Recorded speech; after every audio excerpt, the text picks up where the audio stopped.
আমি যুবকদেরকে অনুরোধ করি, ছোট ভাই, তোমরা এই 14, 15, 16 বছর 20 বছর বয়সে তোমরা কোনো মহিলার সাথে অবৈধ সম্পর্কে লিপ্ত হয়েও না। আমি অনুরোধ করলাম, তোমার জন্য আল্লাহ যে রিজিক রেখেছে তুমি পাবা ইনশাল্লাহ। আস্থা রাখো আল্লাহর প্রতি।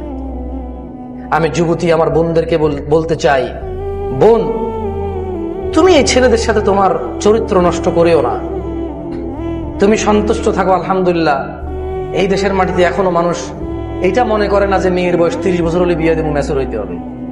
আলহামদুলিল্লাহ, তোমার একটু যখন তোমার যৌবন দেখা দেয়, তোমার বাবা মা তোমার জন্য ভালো সিদ্ধান্ত নিয়ে নেয় যে ওকে একটা ভালো দেখে ছেলে দেখে, স্মার্ট, গুড লুকিং, সম্ভ্রান্ত পরিবার, অর্থ সম্পদ আছে, দরিদ্র না, ফকির মিসকিন না, অ্যাটলিস্ট তোমার খাওয়া দাওয়া পোশাক আশাকের ব্যবস্থা করতে পারবে তোমার বাবা মা। তুমি একটু বড় হলে সে চিন্তা করে একটা তোমার জীবন সঙ্গীর জন্য ওরা কিন্তু তোমার জন্য সময় ব্যয় করে। এটা তোমার নিয়ামত। পৃথিবীর অনেক দেশেই তাদের মেয়েদের নিয়ে এভাবে চিন্তা করে না। আলহামদুলিল্লাহ, বাংলাদেশে তোমার জন্ম,